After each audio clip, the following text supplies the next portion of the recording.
Seguimos aquí transmitiendo desde la Gestor y Gestoría con la gestora administrativa, la señora Mónica Romero Pérez, a la que podéis contratar al 646-025-399 de nuestro WhatsApp, de lunes a viernes, nuestra oficina, pedís cita, si cita no atendemos. A nuestro correo electrónico monipe1978@gmail.com. Vamos con más temas. Damos la alerta como del INS que esté con un detalle en tu vida laboral que desconocías que puede cambiar el cálculo de tu jubilación. Si creías que con consultar tu informe de vida laboral tenías toda la información necesaria para calcular tu jubilación, estás muy equivocado, porque el Instituto Nacional de la Seguridad Social, INS, el cual advierte que este documento no refleja todos los periodos que realmente cuentan para tu pensión. Esto quiere decir que si bien la vida laboral es una buena fuente de información que puedes consultar, la imagen que nos da está incompleta y nos puede llevar a errores a la hora de saber más detalles acerca de cuándo nos podremos jubilar o cuánto vamos a recibir de pensión. Lo que debemos pedir siempre es el informativo de jubilación. Lo que debemos pedir siempre es el informativo de jubilación a través de la sede electrónica de la Seguridad Social, el cual es un informe en el que aparecen no sino también situaciones que no aparecen en la vida laboral y que sí suman para tu pensión, como contratos a tiempo parcial, computados a jornada completa, prestaciones por desempleo o bonificaciones por maternidad. Vamos, un montón de datos más son igualmente importantes. Porque la vida laboral no basta para calcular tu jubilación. Muchos trabajadores tratan el informe de vida laboral como si fuera una especie de Biblia de las cotizaciones en la que aparece todo. Sin embargo, tal como os hemos dicho y al principio de este vídeo, aclaramos que este documento solo refleja las empresas en las que se ha trabajado, los distintos regímenes, posibles contratos parciales y las fechas de alta y baja, por lo que esto no nos permite calcular con exactitud ni los años cotizados ni la edad de acceso a la jubilación. El problema surge cuando ciertos periodos que se cuentan para pensión no se muestran en la vida laboral, tal y como ocurre con los meses en los que una persona estuvo cobrando el paro o percibiendo el subsidio para mayores de 52 años que se omiten en este informe. Aunque sí suman para el cálculo de la jubilación, lo mismo pasa con las cotizaciones realizadas a través de autoridades como MUFACE, el servicio militar o los periodos trabajados en otros países. Se señala sobre todo a los contratos a tiempo parcial, ya que aunque en la vida laboral aparezcan reflejados como jornadas reducidas a efectos de jubilación, se consideran completas, lo que significa que un mes trabajado a media jornada puede figurar como 15 días en el informe, pero sumar 30 días cotizados para tu pensión, lo cual es un detalle que aunque en principio parece no tener importancia, a efectos de calcular todo el tema de la jubilación hay que tener en cuenta. Cómo tener informativo de jubilación y qué información aporta. En caso de que no supieras de la existencia de este tipo de documento o no lo tuvieras en cuenta, te recomendamos que si quieres saber exactamente qué pasará con tu jubilación, te hagas con él. Recomendamos solicitar el informativo desde la sede electrónica de la Seguridad Social, ya que hay datos que si solo nos fijamos en nuestra vida laboral pueden cambiar mucho, teniendo así una visión completa de toda nuestra trayectoria profesional al detalle.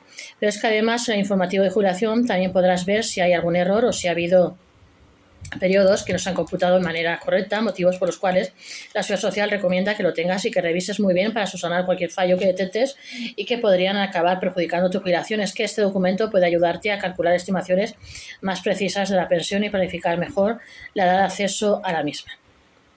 Aclarado este tema, pasamos a otro.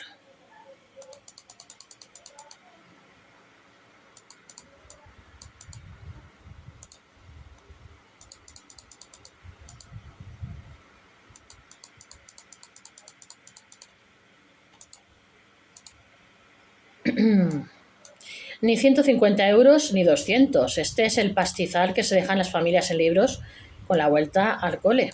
Con la llegada de septiembre, las familias españolas no solo afrontan el fin del verano, sino también el temido gasto de la vuelta al cole. Este año los libros de texto son los grandes protagonistas del desembolso, ya que el coste medio por alumno alcanza los 365,64 euros, un 7% más que el curso anterior. Poco vamos y nos vamos a los 400 euros, lo que supone un auténtico pastizal que se suma al resto del material escolar y convierte la vuelta al cole en un desafío económico que solo hace que crecer de año en año. Pero como si este gasto no fuese ya más que suficiente, hay que tener en cuenta que los libros no son solo lo único que deben comprar los padres a sus hijos para la vuelta al cole, ya que a eso se le deben sumar otros objetos como mochilas, chándal, papelería y calzado, haciendo que el gasto medio total por niño supere los 500 euros. Por desgracia, para muchas familias esto supone que quizás deban recurrir incluso a sus ahorros o fondos de emergencia, incluso a ayudas estatales o al apoyo de familiares, es decir, que es todo un reto financiero que en ciertos casos deben haber tenido en cuenta con mucha antelación. ¿Cómo se reparten los gastos en la vuelta al cole? El informe del IDEAL que refleja que entre los artículos básicos destacan la mochila, 29,42 euros, el chándal, 26,07 euros, la papelería, 48,26 euros y el calzado deportivo, 31,87 euros. Sin embargo, los libros físicos y digitales son los que realmente carecen la vuelta al cole. Los libros digitales, por ejemplo, cuestan de media 192, con 50 euros frente a los 182 euros del año anterior, y muchas familias optan por combinar ambos formatos, superando con facilidad los 600 euros por alumno. Este escenario evidencia que la vuelta al cole se ha convertido en un reto económico creciente y que el 25,5% de los españoles afirma que tendrá que recortar gastos para afrontar este desembolso, mientras que un 24% recurre a ahorros y un 14% a subvenciones estatales o regionales. Además, un 11% pedirá ayudas a familiares y un 7% podría verse obligado a solicitar un préstamo bancario. Por tanto, no solo se trata de elegir libros o mochilas, sino de planificar el conjunto de la vuelta al cole, es decir, comparar precios online y en tiendas físicas, reutilizar material del año anterior y comprar productos de segunda mano, estrategias muy comunes en la actualidad. Activar alertas de precio y anticipar compras puede marcar la diferencia para evitar que el coste se dispare más de lo previsto. El gasto de la vuelta al cole no es uniforme en España. De todos modos, es importante saber que los gastos que conlleva la vuelta al cole no son iguales en todas las comunidades de España, que según datos del curso 2024-2025, la Comunidad Valenciana lideraba la lista con desembolsos cercanos a los 500 euros, seguida por Cataluña y Navarra. Por el contrario, Castilla-La Mancha era la más económica, con menos de 400 euros. No obstante, los incrementos en alimentación, transporte y servicios podrían hacer que este año incluso que las regiones más asequibles se lleguen a superar los 500 euros por alumno. Con esta situación está claro que lo único que se puede hacer es comprar con una lista bien pensada y planificada en la mano, establecer que es una necesidad o un capricho y priorizar la primera en caso de ser posible aprovechar materiales que ya se tengan de años anteriores. Y es que tal como hemos remarcado a lo largo de todo este vídeo, los libros de texto son los protagonistas del gasto en la vuelta al cole, con precios que superan ampliamente los 300 euros por alumno, mientras que el conjunto del material escolar puede situarse por encima de los 500 euros. Aclarado este tema, nos vamos a asesorar sobre otro.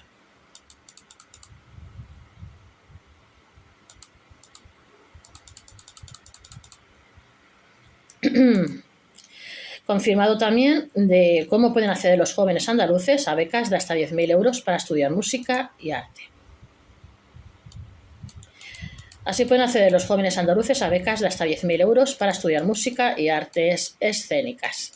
Si eres joven, andaluz, y tu pasión está en la música o las artes escénicas, estás de enhorabuena, porque la Consejería de Cultura y Deporte han confirmado una nueva línea de becas que permitirá a intérpretes menores de 30 años formarse en programas especializados, tanto en España como en centros internacionales de reconocido prestigio, con ayudas de hasta 10.000 euros. Lo único que vas a tener que hacer es reunir la documentación requerida y demostrar tu trayectoria artística, además de la calidad del programa elegido y, en algunos casos, la situación económica familiar.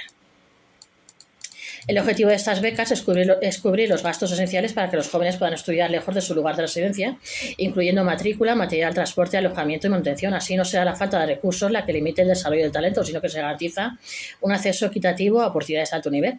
¿Quiénes pueden acceder a estas becas y qué criterios se valoran? Estas ayudas se destinan a personas que se encuentren residiendo legalmente en Andalucía y que no superen los 30 años al momento de solicitarlas. Pero no solo basta con tener interés en estos temas, sino que la convocatoria prioriza a quienes ya cuenten con un recorrido artístico como músico, como actor o actora, bailarino o bailarina, y deseen perfeccionar su técnica en escuelas de prestigio. Como ya te hemos adelantado al principio de este vídeo, entre los criterios de valoración destacan la trayectoria profesional, la calidad del programa elegido y el expediente académico. Además, el nivel de renta familiar puede aportar puntos extra a quienes necesiten más apoyo económico.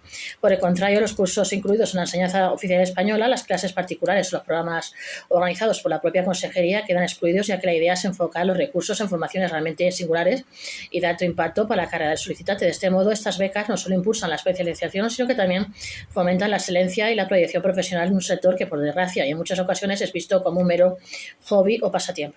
¿Cómo solicitar las becas y preparar la documentación? En caso de que quieras solicitar estas becas, te adelantamos que aún no puede hacerse, ya que el plazo oficial para hacerlo empieza en 2026, aunque nunca está de más prepararse consultando las bases y reuniendo toda la documentación necesaria para acreditar que se cumplen con los requisitos exigidos. Para ello, puedes consultar toda la información publicada en fase de consulta previa, en la cual se establecen que la tramitación podrá ser telemática o presencial, según prefiera el solicitante.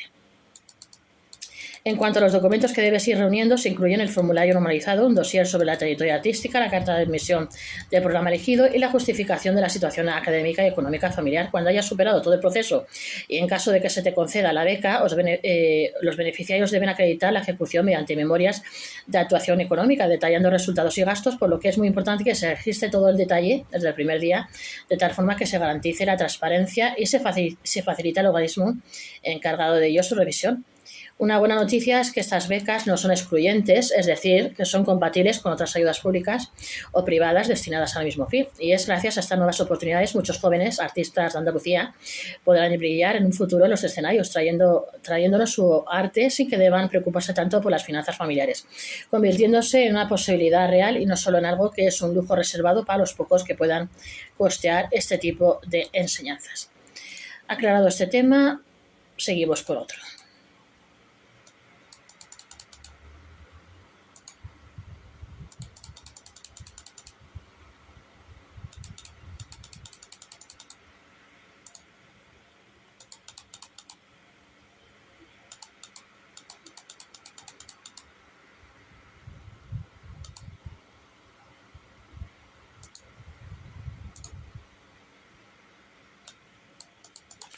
Seguimos, ni 2.500 euros ni 3.000 euros. Los autónomos mostramos el dinero que nos embolsamos tras pagar los gastos de nuestra actividad y hacemos que las redes ardan, como lo que vamos a contar ahora.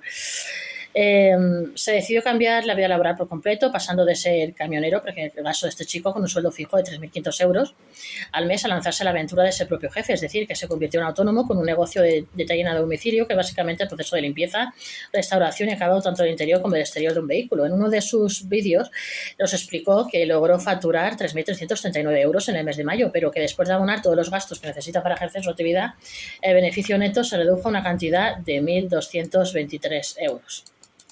Como podemos ver, la diferencia entre facturación y lo que realmente es en bolsa es bastante importante, 2.116 euros si hacemos la resta. Algo que ha abierto el debate en redes sociales entre quienes quieren ser autónomos y quienes critican la carga administrativa y fiscal. Y es que después de todo lo que te queda limpio, tras enfrentarnos a todos estos gastos, es de apenas un 37% de actuación bruta. Pero veamos en este vídeo qué más ha contado este autónomo, ya que nos ha explicado todo el proceso para paso y con mucha claridad. La realidad de ser un autónomo en España.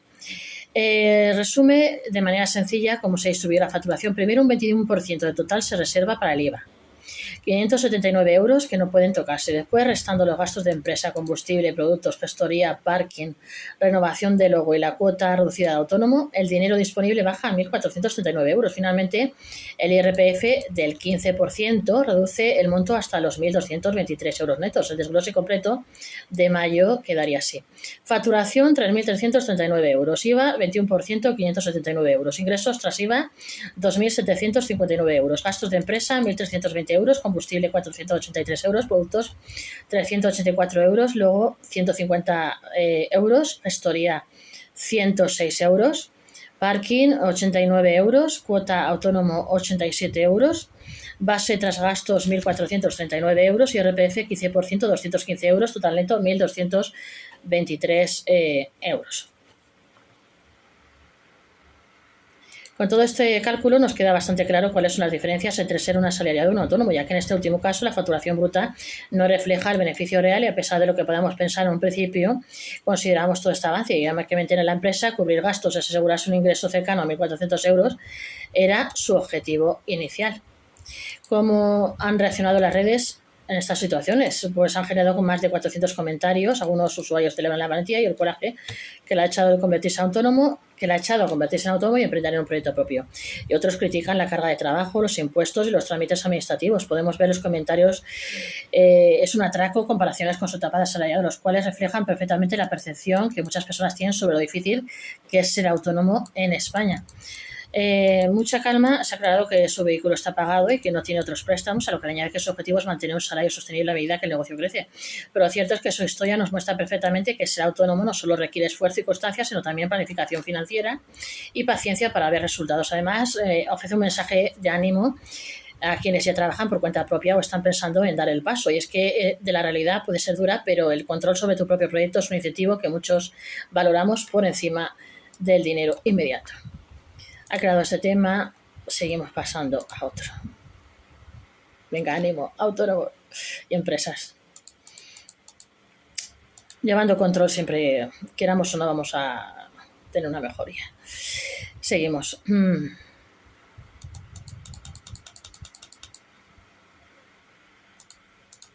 Seguimos con la OCU, que dicta sentencia, y estos son los mejores bancos existentes en España según los consumidores. Si estás pensando en cambiar de entidad bancaria o abrirte una nueva cuenta en algunas de ellas, es probable que te interese saber que la OCU ha hecho un listado de los mejores bancos de España. Todo ello avalado por la experiencia de los propios clientes y tras consultar a 15.229 personas. En este estudio se han revelado resultados muy interesantes, ya que algunos de ellos se encuentran más arriba que otros, ya que la popularidad no siempre se traduce en satisfacción. Un ejemplo de esto lo tenemos en Caixa Guissona, el cual lidera este ranking con una valoración de 84 sobre 100. Por otro lado, nos encontramos con Banco Santander o CaixaBank, que se sitúan en posiciones mucho más bajas, con calificaciones de 60 y 56 respectivamente. Todo ello se traduce en que no siempre hay que guiarse por la fama o por el tamaño que tenga una entidad bancaria en concreto, haciendo de este listado elaborado por la OCU una herramienta muy útil, una fotografía clara de la experiencia real de los usuarios, desde la gestión de cuentas corrientes hasta la contratación de hipotecas y préstamos, ayudando a identificar qué bancos cumplen con las expectativas de sus clientes y cuáles generan más problemas. ¿Cuáles son los bancos que encabezan la lista? Como ya os hemos adelantado, el primer puesto en el ranking de la OCU se lo lleva Caixa Guissona con 84 puntos, tras el cual se sitúan Caja Rural de Asturias 82, Revolut 80, ING 80 y Pibán 80, seguidos de N26 79 y Openbank 78. Dentro de este grupo, como podemos observar, se incluyen tanto bancos tradicionales de tamaño medio como neobancos, lo que supone la prueba palpable que la situación no depende exclusivamente del modelo de negocio. Si bien es cierto que los neobancos presentan algunas limitaciones en cuanto al trato o la atención personal, sí que destacan en lo relacionado a la comodidad de sus aplicaciones y plataformas online, lo cual se traduce en una experiencia positiva para quienes prefieran realizar todas sus operaciones digitalmente. La otra cara de la moneda es en este listado la encontramos en que Unicaja Banco 51 puntos y CaixaBank 56 tienen unas puntuaciones muy bajas si las comparamos con los puestos más altos del ranking, a pesar de que son unos bancos tradicionales y conocidos, pero que no satisfacen las necesidades de sus clientes. Problemas más frecuentes y productos mejor valorados por los clientes de bancos. Pero el informe de la OCU no se queda ahí, ya que también señala que un 32,5% de los encuestados ha tenido al menos un problema con su banco en el último año, sobre todo con lo relacionado con las hipotecas, punto en el que se generan más incidencias, llegando a un 55,5% los reportes realizados. Otro de los problemas lo encontramos con las cuentas de ahorro y las corrientes, con las que se han generado un 22% de los reportes, y mientras que las tarjetas de crédito suponen un 15% de las incidencias. Aparte de la satisfacción global de los productos que generan más incidencias, también se ha analizado cuáles son los servicios top de cada entidad bancaria analizada, encontrándonos en este caso con Caixa Guissona lidera en cuentas corrientes, Pibán y Revolut en cuentas de ahorro, ING en tarjetas de crédito y Openbank en hipotecas. La decisión sobre qué bancos elegir dependerá en última instancia del perfil de cada cliente. Si valoras la atención personalizada y la presencia física, puede convertirte en un banco tradicional con una buena reputación local, mientras que si priorizas la agilidad digital y comisiones reducidas, los neobancos pueden ser la opción más adecuada. Lo que el ranking de la OCU deja claro es que no todos los bancos son iguales y que comparar con experiencias reales de usuarios es un paso que nunca sobra antes de tomar una decisión financiera. Aclarado este punto, vamos a pasar a otro.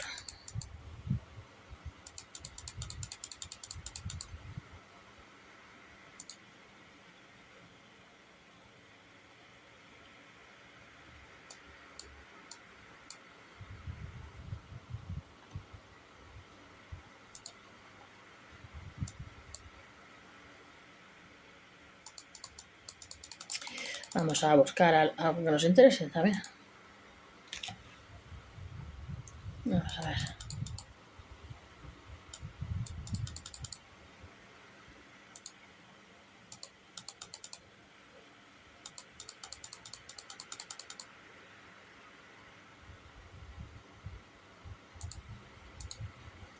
Bueno, vamos con el caso este que también es oficial. Estas son las razones por las que la Seguridad Social puede impedir que te jubiles a los 65 años. Muchos tienen en la cabeza que cuando lleguen a los 65 años van a poder retirarse tranquilamente del mercado laboral, pero la Seguridad Social ya se ha encargado de tirarles encima un jarro de agua fría a quienes ya estaban llegando a esa edad pensando en la jubilación, ya que se ha declarado que a no ser que acrediten al menos 38 años y 3 meses de cotización, esto no será posible.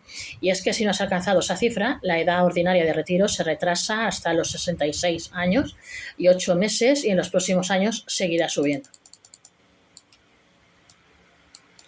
¿Qué significa todo esto? Pues nada más y nada menos que la jubilación ya no dependerá de la edad o de llegar a los 65 años, sino de haber podido ir acumulando años de cotización y tener una carrera laboral lo suficientemente larga y estable, algo que ya venía ocurriendo hasta 2013, pero que con el paso del tiempo ha avanzado de manera progresiva en nuestro país. Esto es algo que va a afectar a todos los trabajadores, pero en especial a aquellos que sus trayectorias han estado marcadas por periodos de desempleo o empleos precarios, lo cual hace, como es lógico, que esta barrera sea algo más complicada de superar, que cambia en 2025 según la Seguridad Social.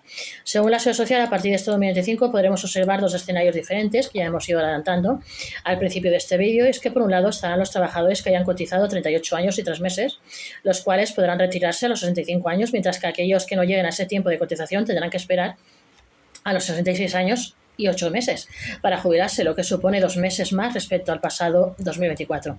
Aparte de este hándicap del tiempo, los trabajadores que quieran cobrar el 100% de la base reguladora en 2025 y 2026 será necesario haber trabajado al menos 36 años y 6 meses, cifra que va a subir para el año 2027 a los 37 años, momento en el que la edad ordinaria de jubilación se fijará en los 67 años. Esto hace que solo los que acumulen 38 años y 6 meses cotizados podrán retirarse a los 65 años. La cuantía de la pensión, otra condición clave. Debido a todo lo que hemos ido comentando, podemos afirmar que ya no basta con llegar a la edad establecida, ya que la cuantía de la pensión también está condicionada por los años de cotización. La Seguridad Social calcula la base reguladora dividiendo entre 350 las 300 últimas bases de cotización, es decir, los últimos 25 años trabajados. A partir de ahí se aplican porcentajes según el tiempo local cotizado. Con el mínimo de 15 años solo se cobra el 50% de la base reguladora y por cada mes adicional se incrementa un porcentaje que con los años permite acercarse al 100%. Sin embargo, para quienes han sufrido interrupciones en su carrera laboral, la pensión que les llegue por parte de la Seguridad Social puede ser mucho más baja de la que tenían en mente. Para verlo todo un poco más claro, veámoslo con un ejemplo práctico en el que un supuesto trabajador cuenta con una base reguladora de 1.500 euros y apenas 16 años cotizados. Para este caso, la pensión que le quedaría sería de 787 euros al mes, una cifra que nos muestra que a pesar de llegar a los 25 años, la prestación que reciba de la Seguridad Social no le permitirá mantener el nivel de vida, ya que estaríamos hablando de la mitad del sueldo que se encuentra cobrando. Ha creado este tema, vamos a otra vez si nos da más tiempo, que ya son y cuarto, la 1 y cuarto. Vamos a ver. Todo interesante. Vamos a ver, otro caso que vemos interesante, que os voy a asesorar ahora mismo. Ocio inclusivo. Estas son las asignaturas pendientes del derecho de las personas con discapacidad. Muchas veces, cosas que muchos damos por hecho, como es salir de excursión con los amigos, tomarnos algo con ellos o cualquier forma de ocio, para otros no es una realidad que puedan llevar a cabo y no hablamos de por qué no les apetezca, sino que directamente no pueden por contar con algún tipo de discapacidad. Y es que lo cierto es que en España, aunque no solo en nuestro país tenemos muchos asuntos pendientes con estas personas, resultando en ocasiones que parezcan un privilegio inalcanzable para ellos. Y claro que nos fijamos en si hay una rampa para que personas en silla de ruedas puedan subir o bajar unas escaleras, y claro que nos fijamos si un cajero tiene en sus teclas el código braille para personas con ceguera, pero debemos ir mucho más allá, ya que el ocio es otra de las situaciones que se nos deberían pasar por la cabeza cuando hablamos de la situación de una persona con discapacidad, sin ser algo secundario, ya que es algo que todos tenemos derecho a disfrutar y en igualdad de condiciones.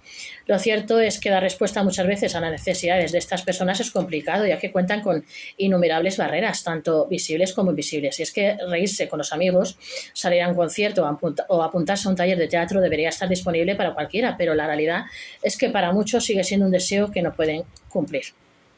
El ocio inclusivo como derecho y como necesidad. Podemos pensar que como tal el tema del ocio inclusivo ha pasado incluso a los gobernantes y leyes, pero esto no es así, ya que es un derecho reconocido por el artículo 30 de la Convención sobre los Derechos de las Personas con Discapacidad de la ONU, ratificada por España en 2008, a pesar de haber tenido tiempo suficiente, 15 años ni más ni menos. El camino a recorrer en lo relacionado con esta cuestión aún es largo, ya que existen barreras arquitectónicas que impiden acceder a espacios culturales o deportivos, barreras comunicativas que dificultan desde la compra de una entrada hasta la comprensión de un cartel y barreras actitudinales que por falta de sensibilización generan exclusión.